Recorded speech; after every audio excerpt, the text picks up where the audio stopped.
Южин бол хүүхэд байхасаа л аавынхаа гарын шүүс болж өссөн хүү. Нэх авьяас чадвар гээд байх юм байхгүй. Ингийн нэгэн хүү юм.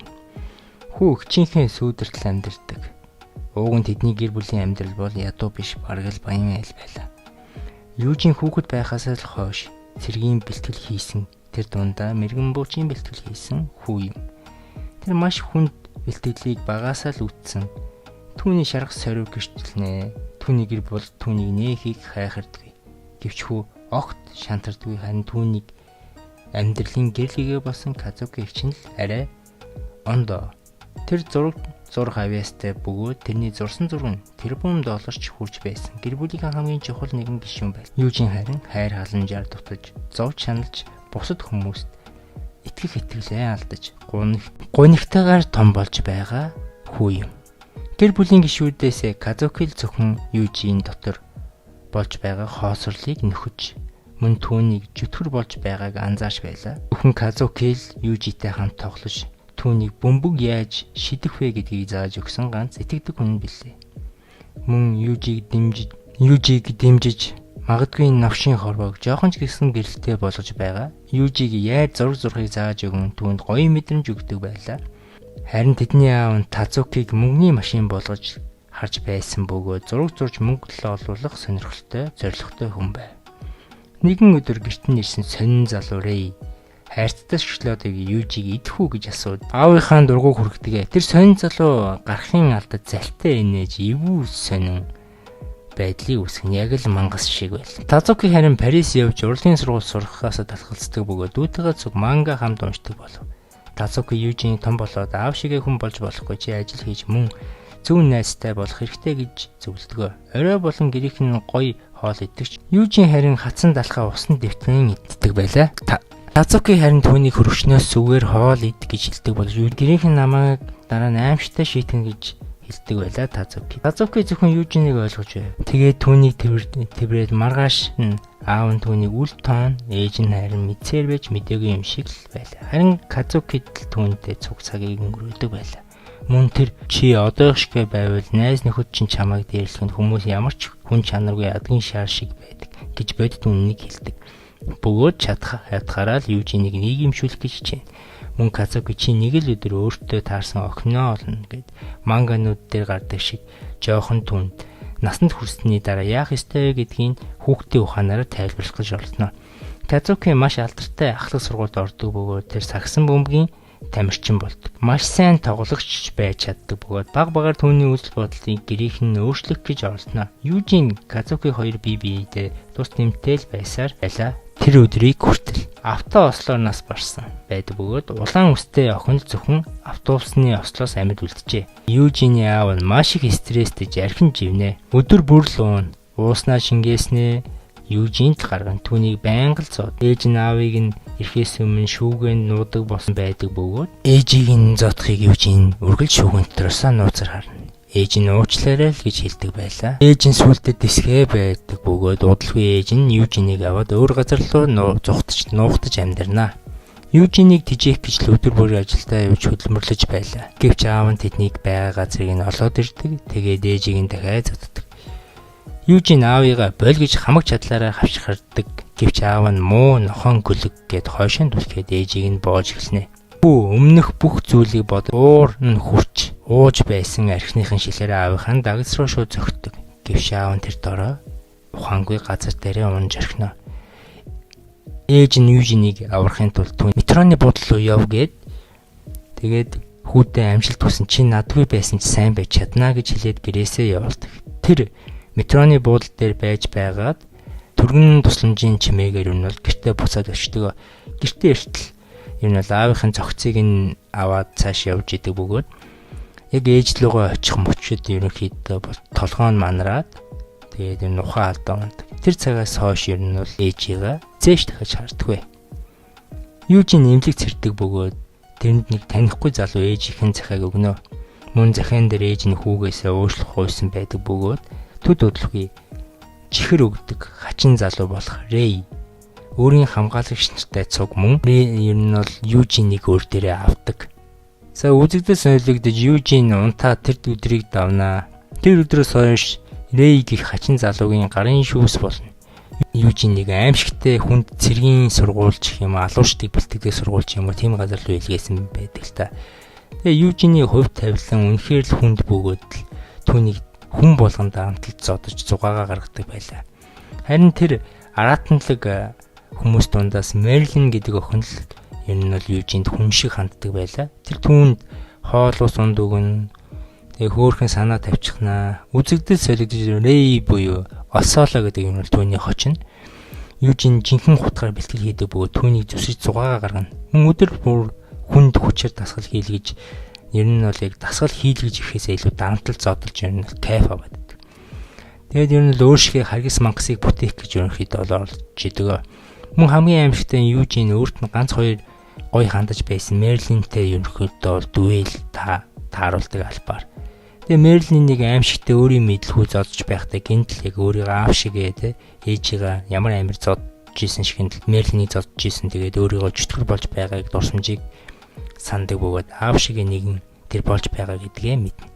Мерлинийг шууд зөхөхөө болдог боловч ер нь бол Мерлинийг зөхөхөө болдог боловч Мерлин харин боломжийг ашиглан Юужин руу аимшигтай дайрч инээд алдан зодож гарна. Тэр хайр найргүй балбана. Бүх зүйл дуусны дараа Юужин Мерлин хөнгөө газар санаа тавьж шарахыг нь арчиж өгнө. Тэгээд уушлах байдаг. Чамайг гэмтээхийг хүсээгүй гэд хэлдэг. Мөн Мерлин энэ аимшигтай сургуулийг төгсөж чадсан байдаг бөгөөд Юужин Мерлинийг харж байгаа сүүлийн удаа юм. Нэг хөдөлгөө Юужин тэр мэрэгжлийн алуурчин болсон байдаг бөгөөд Юужин анхны даалгавраа биелүүлэх гэж явна. Тэр эмэгтэй хүний дүрд орсон байдаг бөгөөд баян залуу устгах хамгийн анхны даалгавар байдаг. Тэр даалгавраа биелүүлдэг бөгөөд тэр хүзүүн рүү хутгалсан түүнийг ална. Нэг хөдөлгөөн Рэй болон Осологийн ерөнхийдөө бол гэрлөө нь бол хэсэг хүмүүс ер нь бол дайр. Рэйн гэрийг хамгаалж исэн хүмүүсийг бол амжилттай устгана. Мөн доод өрөөг онгойлгон цагаан үстэй нэгэн хүүхэд сандал дээр сууж байгааг тэр хүү бол Юужин байдаг гэдэг ерөнхийдөө бол тэр одоо салааг ахалж байсан хүн хүүгийн хиймэл үсийг тайлж авна. Рейг Масата маш их сонирхож Рэй гэж одоо хин юм бэ лээ? Хин болоо. Энэ Осоло гэх энэ нэтгэд хин юм болоо гэж бод. Рэй буюу Осоло усаар дамжин бол цугтаж чадсан бай. Юужинийг ерөнхийдөө бол Масата ерөнхийдөө осныхаа дараа GB гэх найзтай хамт Юужинийг орноос 40 секунд дотор босс гэж тушаадаг. Тэгээд толгоор нь зөгтөл харин GB найзыгаа жоохон илдэг бай гэж уурал. Масата GB нэр Юужиг яг л амьд хүүхдэл шиг байгааг нь хараад гэртээ аваачдаг бөгөөд зэгийн талд нийл сорив ямар их зовлон туусан гэдгийг нь хэлэхээс илүү зөв түүнийг шархан хэлээд өгнө. Юужинд зориулаад ерөнхийдөө Масата GB тандан хоол болон уух юм аваад гэж хэлдэг бөгөөд зөвхөн Масата GB хоёр зүгээр л биеийг харсандаа шокноос одуулах гараагүй биш. Ер нь хоолыг ширээн дээр авч ирээд тавиад ерөнхийдөө Юужинд өгдөг болж Юужин огт идэггүй. Харин тэнд нисч байсан ялан хажуугаар нисч байтал түүний зөхөө авдаг. Тэгээ Юужин дараад нь аимшигтай хашгираад тэгээ айдас хүлээтэй байгаа нь шууд харагдана. Тэгээ Масата хурж ирэн Юужиг тайвшруулад маргааш нь огт хоол идэггүй бөө Юужин тархиал хизээний асуудалтай босноо ойлгомжтой. Юужин маш их айдас тунд байсаар байгаад хоолж идэж чадахгүй болжээ. Түүний дараа GB Юужид зориулсан өөрийнхөө хамгийн сайн хийдэг өндөгтэй шөлөө хийж өгнө. Мөн баг багаар Юужин GB Масатаг тэрхүү тасаж эхэлдэг бөгөөд ярьж эхэлдэг. Тэр гурав нэгэн гүлэг болдог. Харин Юужин түүнийг Жон Дой гэж нэр өгдөг бөгөөд GB Масата нар Юужинээр нохотой тоглож байхыг хараад баяртай байлаа. Нэг л мэтгэд 5 сар өнгөрнө. Юужи GB Масата BBT нилээд тасцсан байдаг бөгөөд Масата ажилласаа Юужинийг ерөнхийдөө алсын хараатай хүн болгоно гэдэг ерөнхийдөө GB-тэй ярьж байдаг бөгөөд оройн Масата Юужин од руу ширтээд уйлж байхыг харна. Маргааш нь эхлээд Юужин Масад хурдан гүүхийг зааж өгнө. Мөн түүнийг зодолтой сургах бөгөөд амтлаж айлгах биш ир хүн шиг болгоход нь тус болно.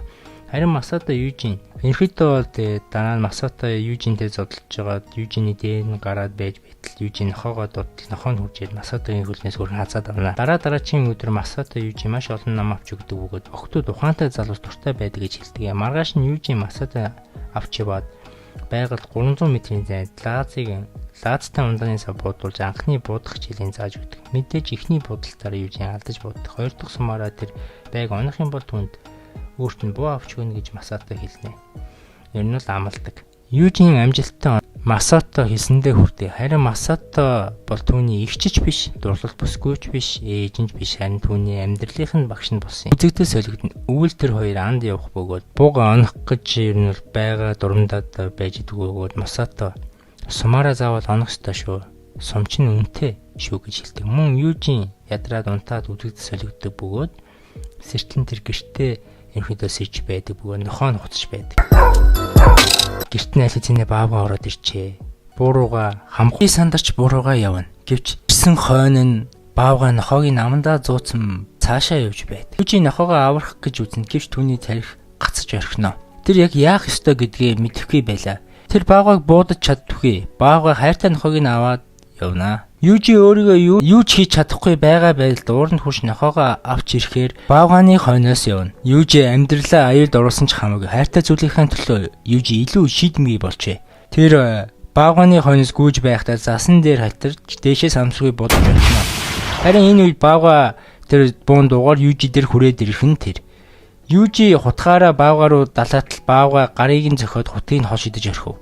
Гинэт Южи асар хурдан өнгөрсөн бүх цаг хугацаагаа бодон шийдэмгий царай гарган Южи гартаа нэг мөчөр барин мөчөөрөө баавганы үдийг сохолж орхино. Тэгээд маш тайван бууга аваад баавганы толгой руу шагаалаа. Гэвч хоёр бамбууш нь Южиг харж байв. Баавганы хүүхдүүд хоол хэрэгтэй учраас нохоог нь алж хоол авч ирсэн байв. Южи миний нохоо яагаад хоол болох ёстой юм бэ? Яагаад гэж хашгирнаа. Баавганы гэр бүлийн хоол боллоо гэж юу гэж үйлж гарнаа. Тэр орилоод гал үзэгдэл солигдов. Бүх зүйл дуусны дараа Масато гэртээ буцаж иржээ. Харин Южи нохооныхаа хүзүүвчийг бариад буцаад гэртээ ирэв. Масато юу болсон бэ гэж Южигээс асуух. Южи би баавгаг алсан. Би маш их ядарсан гэж хариулдаг. Масато Южиг ингэртээ төрөн Южи үйлэн чангаар. Дараа нь нар жаргах үед нохооныхаа хүзүүвчийг булсаж орхино. Южи нохоодоо дараа төрөлтөө сайн зүйл болохоорой гэж хэлнэ. Харин Масато Южиг амьдралд заримдаа хатуу чанга тийм болохоор чадхаараа илүү төсвөртэй байж өнгөрсний бүгдийг мартаад урагшаа алах гэж урмын үгс хэлнэ. Нэг л мэдгэд 5 жил өнгөрсөн байдаг бөгөөд Масато Жиби нар Южиг том залуу болж байгаа гэдгийг ярилцдаг бөгөөд тэр үнэхээр сайн суралцж байгаа гэдгийг хэлнэ. Мөн одоо Южи эр хүн болж байгаа. Тэр том хүн болж байгаа учраас хэрэгтэй. Мөн Южитэй хамт Масато усанд ордог түүний нуруу угааж өгдөг байсан цаг хугацаагаа харавсан сум шиг хурдан өнгөрөх юмаа гэж ярьж байдаг. Жиби бүр гайхад хамт усанд ордог. Тэгэд усанд хамт орж байхдаа чиний төрсөн өдөр юм байна. Чи юу хүсэж байна гэхэд би хамгаалагч болмоор байна. Би таныг хамгаалмаар байна гэж хэлдэг. Масато Южигийн хойноос хазаад чамд бэлэг бэлдсэн гэж хэлдэг бөгөөд Масато Южи хамтдаа барилддаг. Тэгэд бүр гайхширч та хоёр хитэн удаа барилдсан юм бэ гэж ерөөдөө Жиби асуухад Масато өдөр бүр би түнтэй хамт бэлтгэлээд уушаа барилддаг байсан гэж хэлдэг. Южи гоймонго бариад буцаад хүрээд ирдэг бөгөөд Жиби өшөө олон зүйл мэдмээр бас ярилцмаар байсан. Ер нь бол ямар туршлага авсан, яаж барилдсан гэдгийг тийм нарийн детальтай ярих сонсхийг л ерөнхийдөө бол Масатогоос сонсхийг л ерөнхийдөө бол Жиби хүсэж байсан. Энэ Жиби Масато хоёр хөтлөө юм ярилцаж байлаа. Хамтдаа харин жиргүүт Жибиг шууд ор руу чирээд аваад явдаг. Юм. Тэгээд юу босон таамаглаж байгаа бидтэй.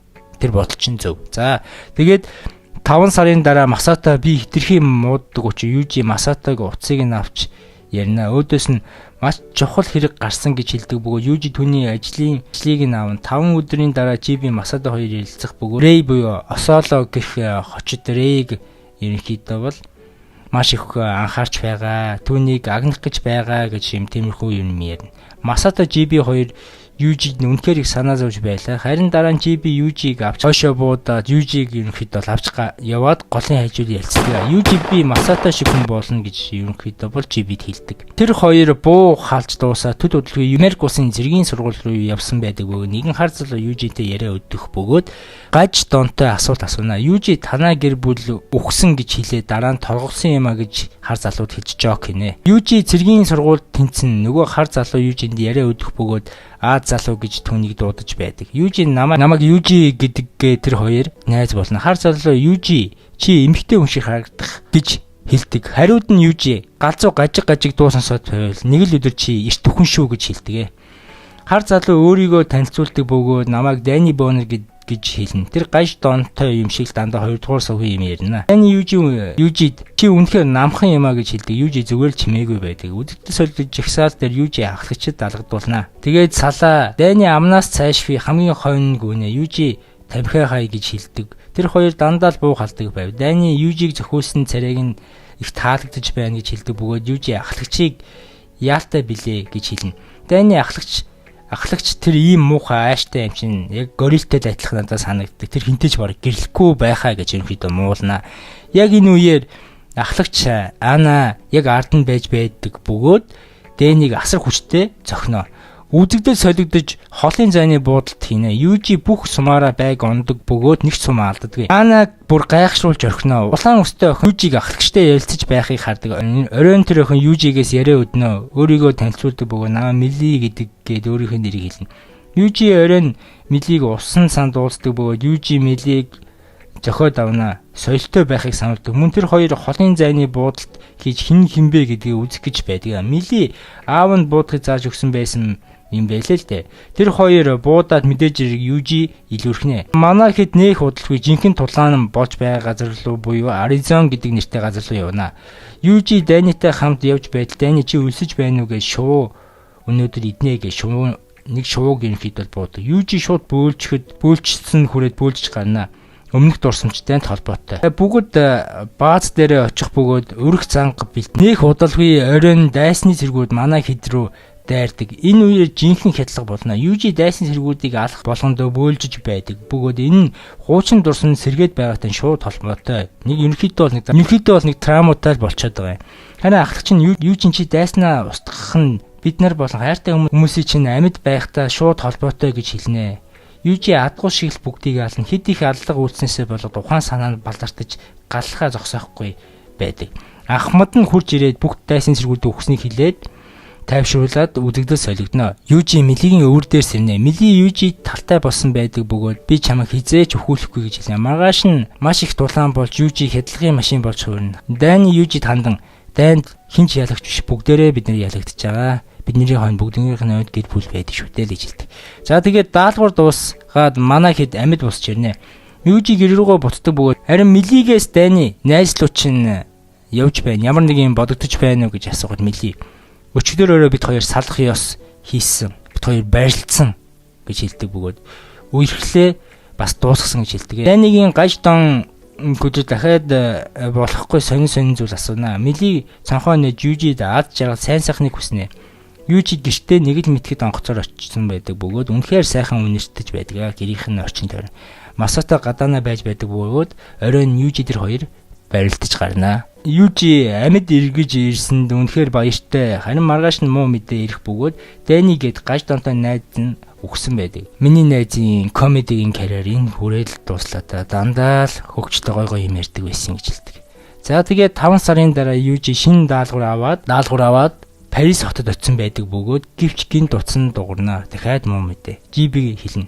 Масатагийн би том муу байгаа бөгөөд өвхөл амьдралын зааг дээр байна гэдгийг хэлнэ.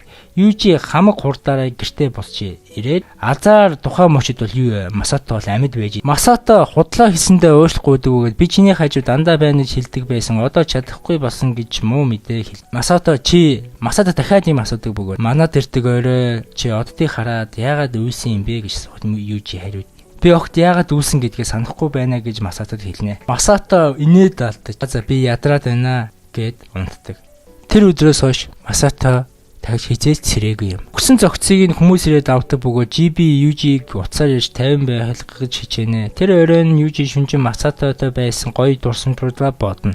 Тэгээд дараа төрөлтөө дахиад уулзах байх гэж өөрийгөө тайлбарлана.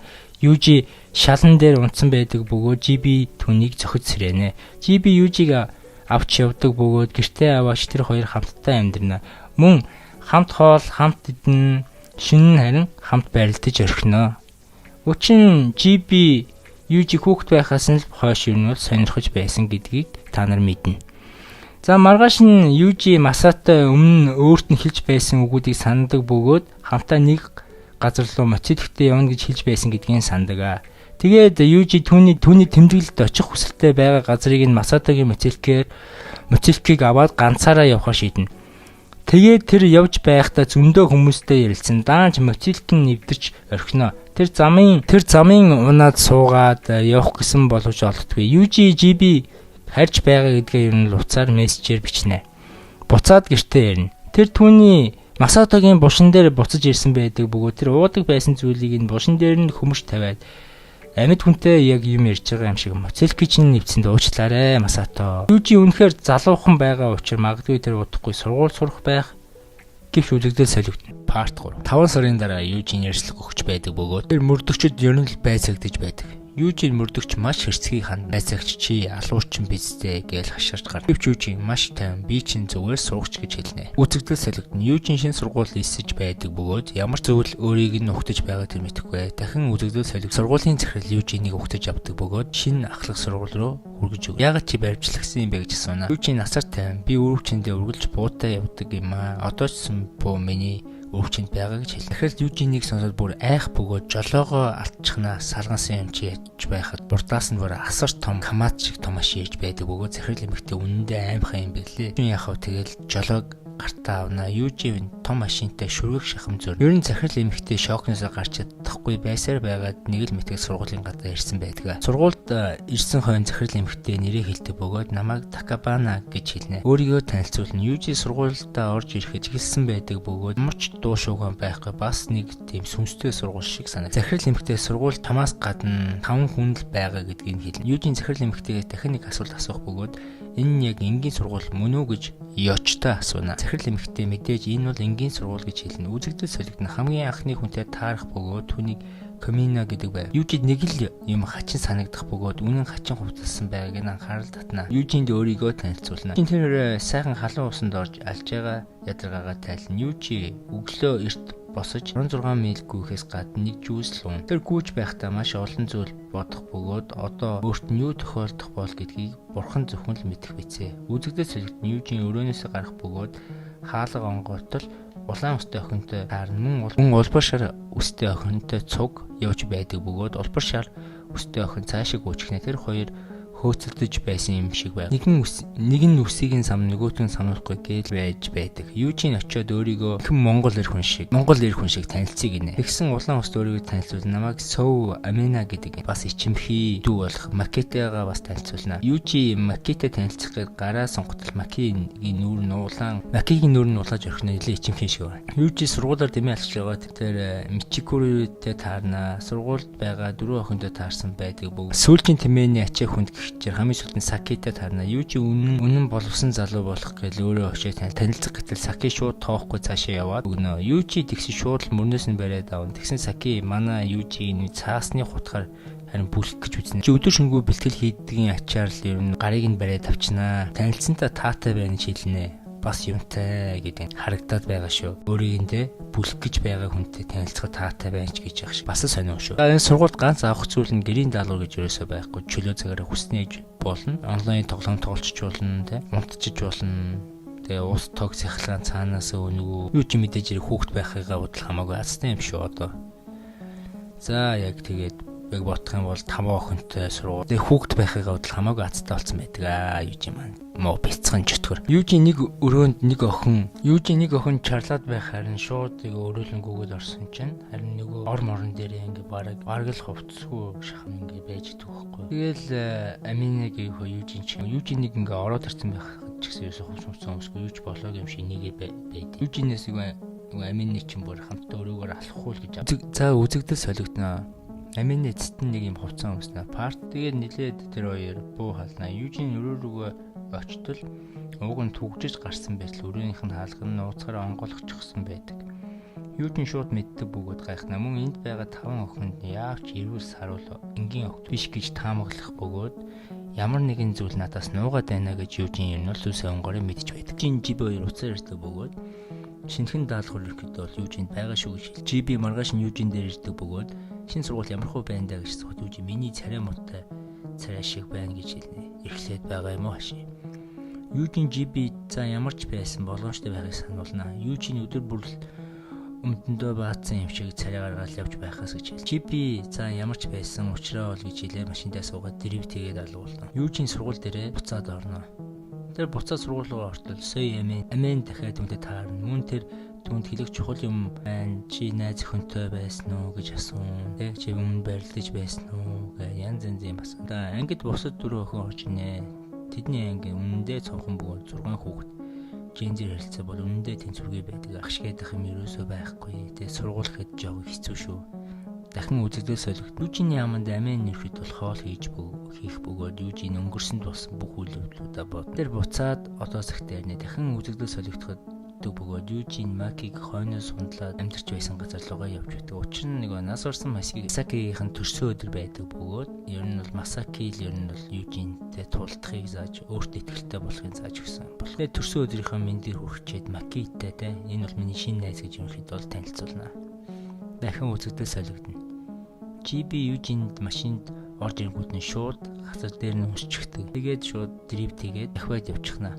За Южин юу ч болоогүй унших худлаа. Нэг өрөөлгөө орт. Амэнэ чинь хууц центрээ эндүүдэл яг л гэрийн эзэн шиг л. За би чамд гоё амттай хоол хийгээд үгүй чи усанд ороод гараад чамайг уснаас гараад ирэх чинь амар амт тэгээд бэлдсэн бай гэд юм а. Южин чинь те уснаас гараад ирсэн чинь янзын гоё хоол ухтаж байгаа юм чи. Тэгэл яг хоолоо итгэл байж исэн чи амин шууд гар утснаас нь GB дүнсүүлж байгаа зургийг нь гаргаад ирэх нь тэрээ. Юужин гэж бэнд машинд дүнсэлж байгаа зургийг нь шууд харуулна. Яаж гэдгийг мэдэхгүй ш тэр зургийг утсан дээрээ хадгалсан байдаг.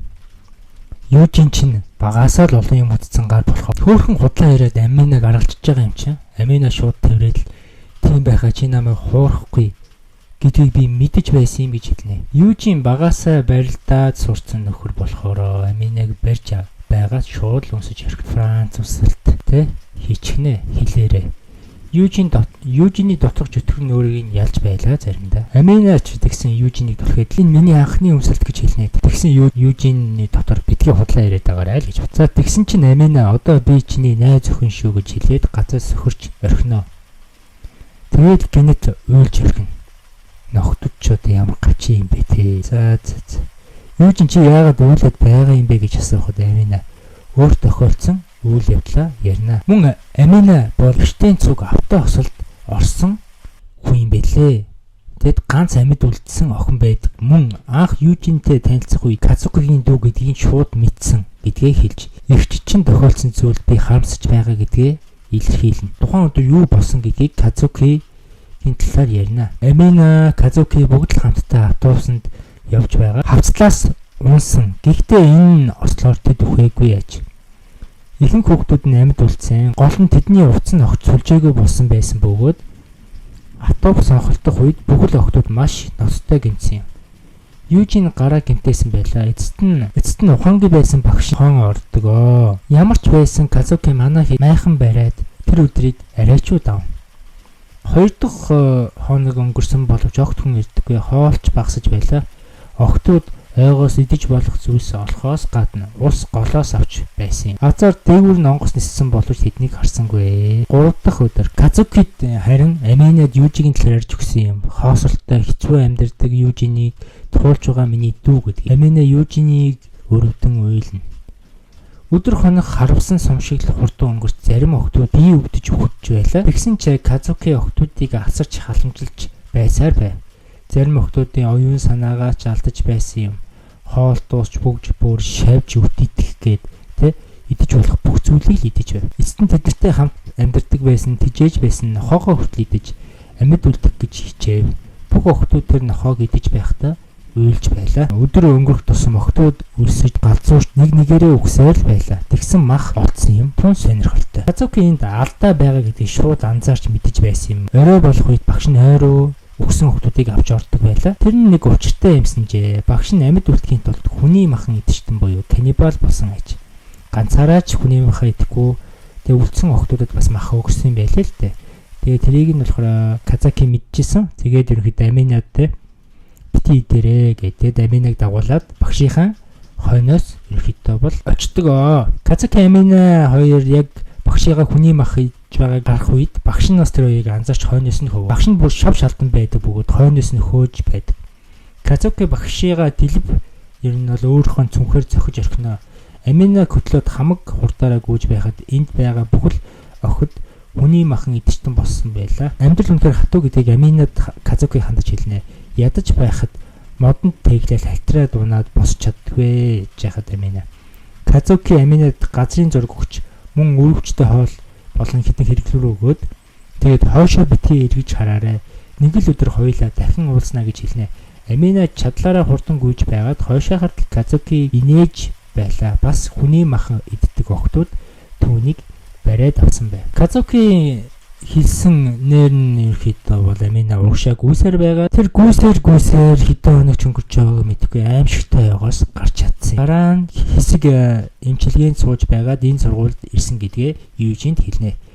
Южин эгчт нь болсон бүх үйл явдлыг сонссны дараа Амина хандан миний эгч тийм л хүн чамааг аврах гэж өөрхөн амиа залилсан байна. Тэр амь насыг чи хэрэгтэй зүйл зарцуулах гэж хэлнэ. Амина Южинийг төрөөдүүлнэ. Южиний эгчийн зогцос одоо хүртэл олдоогүй сонин гэдгийг Аминад хэлэхээс гадна яг эгчийгээ өгсөн гэдэг нотлохоо байхгүй гэдгийг анзаарсан. За маргааш өдөр нь Южин алхаж байл нэгэн хүн Южин дээр хурж ирээд өөрийгөө танилцуул намайг Какашита гэдэг би Аминагийн шүтэн бишгч гэж хэлнэ. Чилээд яваад. Амина буцаж ирэх үед Южин нэг хачин залуу чиний шүтэн бишгч гэдгээ сая хэлээд явлаа гэж хэлнэ. Амина болон Южин хоёр Казукигийн цогцыг олох гэж нөгөө хоёр руу явж байдаг. Тэгээд 3 чулуу болно. Газар ухаж байтал Казукигаас Аминад хандаж бичсэн захиа олдноо. Захиан дээр багш болон хүүхдүүдийн хүний махан идэгтэн гэдгийг мэдсэн гэдгээ бичгээс гадна чи миний хамгийн сайн найз байсан шүү Амина мөн дүүг минь асаж байгаарай гэсэн бичээс байдаг. Түүнээс гадна би амьд байвал ирж уулзна гэдгийг үгсийг бичсэн байдаг. Яг энэ Южин болон Аминад гинтийн дурлага ирэхээс гадна хинээс гэвэл өдөр өөрийгөө танилцуулж байсан хачин залуу Какаши тэр сургууль руу ороод охтуудыг барьцаалсан байжээ. Южин ангийнхаа охтуудыг асуудал орсон гэдгийг захирал болон GB дурдсаар мэддээд хамаг хурдаараа сургууль дээр ирэх үед GB болон цагдаа нар ирсэн байлаа. Ганц арга байдаг нь 80 км-ийн зайнаас цамхаг дээрээс тийм навшиг буудаж ялах арга зам байв. Эсвэл гэмтээ. Маки цонхны цаана жижигхэн гэрлэн дохоогоор гэрлээр ярилцсанаа. Маки би 0 ормоор байна гэж гоншигнож эцэст нь нэг юм гаж донтонтой цуг 0-ын тишээ яв. Мэдээж Южи цамхаг дээрээс онлоод гаж донтонг хүлээж байгаа билээ. Гэвч ажиллагаа бүтлгүүтэн дахиад гаж донтон охтуудын нэгийг 0-ын өрөө рүү авч тэ бэлгийн харьцаанд орох гэж ер нь бол чирж явна. Тэгээд давсгаа яг суллаад яг байж байхад нь Южин цамхагаасаа будаж мөрийг нь авна. Яг энэ үеэр Амина болохоор буугийн булааж авч цагдаа нар гаж донтонг барьж явна. Мэдээж бүх охтууд Южин талархаж амийг минь авсан баярлаа гэж уйлж гарна. Үзэгдэл Южин буюу үзэгдэл оцоологыг буудах гэж байгаа үеэлөө буцдаг өгөөд ягаад буудаж чадаагүй гэвэл ер нь бол амандаа энэ оцоолоо би буцаж ирнэ Южин гэж хэлсэн байдаг бөгөөд өөрийг нь харж байгааг мэдэж байсан юм байлээ. Мөн адгуус үзэгдэл өнгөрсөн үед өвчрөн шилжиж Казукиг ерөнхийдөө Саянгийн охин ерөнхийдөө бол бариад авчихсан юм байлээ л дээ. Казуки харин тэр Саянгийн охины нүрэлээ хамаг чадлаараа зогтдог.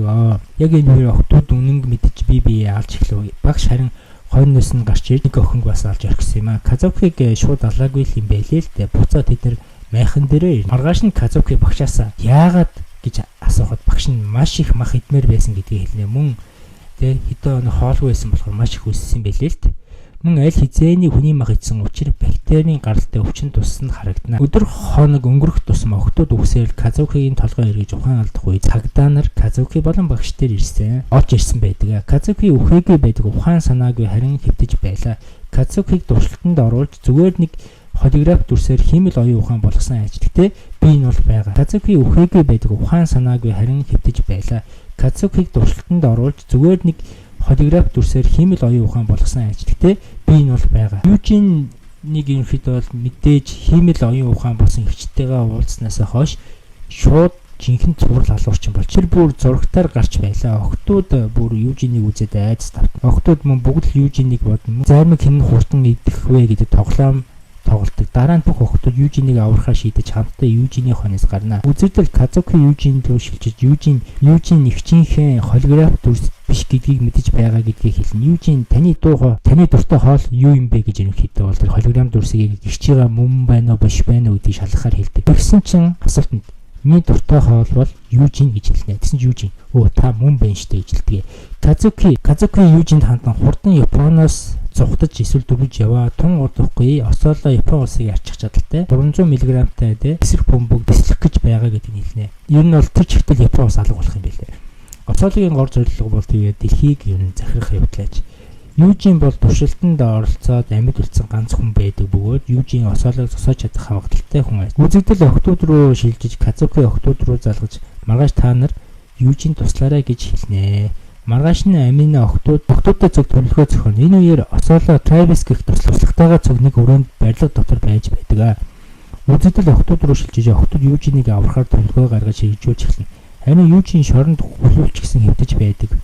Охтууд өөрсдөө очих ёстой байрлал дээр очих үед Юужиныг ерөнхийдөө тээвэрлээд Travis харин нэг Юужиныг тээвэрлэж байгаа хүмүүстэй дайраад Юужиныг бариад авах бөгөөд Travis тесрэх бөмбөгийг Юужиний гаранд суулгана. Тэгээ яг энэ үеэр бол охтууд Travis-ийн машиныг холоос буудаж зогсоно. Охтууд Travis-ийн цэргүүдийг хятаж гарнаа. Ерөнхийдөө устгалтын холон снайпертэй тулж нэг нь ман татуулаад энэ бол алж гарт юм а. Юужинийг суллаж чаднаа. Travis ерөнхийдөө осоолоо залгаарай, уучлаарай осоолоо бүх зүйл төлөвлөгөөний дагуу болж байгаа гэдгийг хэлсэн. Нэг Юужиний гарц суулгасан цаг нь байгаа болохоор тэр нь болохоор тесрэх бөмбөг байхгүй. Тэрийг бол салгаж чадахгүй. Зөвхөн ганц дэлхүүр нь осоолоод байна. Тэгээд ер нь бол осоолог энэ төлөвлөгөөний дагуу бүх зүйл явж байгаа гэдгийг хэлтий. Энэ нь бол нөгөө нэг усан дотор ингээд суулгацсан байдаг байхгүй. Тэрнээс нь тэгээд охтууд руу өдөртөж хэлж байна. Охтууд машинтай явж байх бөгөөд ардаас нь цэргүүд хөөж ийнэ. Турбаа асааж нүхэн гарцаар усаж онгоцон дээрээ амжилттай буuna. Харин энэ үед усан дотроос шумбагч гарч ирэх Казуки байж байх нь тэрэ. Казукиг харсан Амина нүдэндээ итгэж өгөхгүй. Очиж тэрвэрнэ. Яг энэ үед Юужин ухаан ортол Юужиний өмнө алуурчин байх үед нэг залууг асан тэр нь аав нь байсан учраас аавынхаа өшөөг авах гэж байгаа нэг эмэгтэй гарч ийн. Юужин руу бууд болгоно. Мөн би чамайг алахгүй. Намайг Зио гэдэг чи энэ бүх зүйлийн ард хөшөөний цаанд байгаа. Осоолог алчихвал чамайг өршөөе гэдэг. Юужин харин өрөөнөөсөө гарч Казуки ихчтэйгээ уулзнаа. Казуки чи юу хүсэж байна гэж асуухад Юужин шууд л би чиний хөлний дундуур өөрийнхөө хатуу зүйлийг гэж хэлнэ. Та нар ойлгож байна уу? Юужин угаасаа цоо ирүүл хүн биш. Тодорхой. Юужин шууд Казукиг алгадаад намайг яаж ийм аимшигтэй ертөнц ганцаармгийн үлдээх шахваа гэж уурлаа. Тэр хоёр тэрвэлдэж гарна. Казуки харин чи дахиж эмэгтэй хүн дахиж битгий гар хурж байгаарэ гэж хэлнэ. Тэгсэн Юужин тэмээгхээр ямаа гэдэг Монгол уучаар тэгээ шууд өөрийн энэ санангүйж ирсэн мичүүрийг дэлб цохно. Юужин охтуудад хандан би осоолог алчхаад ирээ гэж хэлнэ. Бүхэл охтууд Юужин дааз хүснэ. Юужин осоолог алах гэж хувцас солино. GB амьд ирээрэ гэж хэлнэ. Юужин харин нистэг тэргэн сууж осоолоо байгаа зөвхт явна. Осоолоо мөн Юужиныг ирж байгаа гэдгийг мэднэ. Юужин осоологийн зэргүүдийг хядаж Travis Юужиныг алах гэж буу бариад гараад явна. Гэвч Юужинсэн хүн шиг хэвтэж байгаа Travis-ийг хутгалж ална. Эцэст нь осоолоо түүний осоологийн сүүлчийн найдвар болох лабораторийн аргаар бүтээсэн цэргэлүүл бүтэн нөхөртэй тулдахтай булхаацгаас аргагүй. Охтууч гэсэн Юужинийг төлөө чадгаараа хичээж байлаа талт. Юужин ялахын тулд цэргийн нууц зэвсэг болох бигтэй ядардгүй тийм зэвсгийг өөртөө тавина. Хоёр тулаанч тулдана. Лабораторийн харахтай нилээд улаан тулдаж энэ тэнцүү үзнэ. Тэр хоёрын хүч үнэхээр ойролцоо байлаа. Юужин маш их цус алдаж оюун сан орж гарч байсан ч эцсийн мөчд лабораторийн харахыг ялж чаддаг. Тесрэх бөмбөг тесрэхэд 5 минутын дараа үлдсэн байдаг бөгөөд шууд осоологийн өрөөнд орж ирнэ. Осоолоо инээж 5 минутын дараа бүх зүйл дууссан чи намайг 5 минутаар ялаарай гэж хэлээд инээнэ. Осоолоо болон Юужин тултай мөн дэлбэрэлтийг зогсоож чадах дэлхүүр байхгүй учраас Юужин цус алдагдахгүйч байлаа. Юужин хамаг чадлаараа тулдаж байсан ч осоолоо Юужиныг сэлмээрээ нэвтүүлж орхино. Гэвч Юужин ямар ч дан байхгүй байсан ч илтийг өөдөө сүрж алхаж осоологийнх нь үзгээр өөрөх нь хүзүүндэн зоож ална. Мэдээж тесрэх бөмбөгийг Юужиний гарт хорбцсон байсан учраас түүнийг салгаж чадах дэлхүүр осоолоод байсан. Тэгээд трийг нь мэдээж тэр болохоор гартаа байсан тесрэх бөмбөгийг салгаад ер нь бол алхнаа цаашаа. Алхаж тэгээд юм бол оюун сан орж гараад алхаж байх үед толгойн иргэн. Сүүлийн мөчөд Маккигийн сүнс гарч ирнэ. Юужинийг амьдар гэж хэлнэ. Юужин алхмаар алхасаар шумбагчаас гарч чадна. Харин хүчрхэг бөмбөг далай доор дэлбэрсэн учраас Япон улсад ямар ч аюул нөлөөлдгүй бөгөөд нууцлаг баатараа Юужин Япон улсыг авсан юм. 2 жилийн дараа бүх охтууд амьд үлдсэн байдаг бөгөөд л бүх юм ад жаргалтай байдаг. Мөн Сакитэй хамт далайн ирэг дээр загас бариад байж байх Юужин байж байдаг бөгөөд Саки чи маш их зовсон. Би чиний төлөө бүх зүйлийг хийх болно гэж хэлнэ. Тэд нар хамтдаа зуг дууснаар аним маань аз жаргалтай дуустдаг.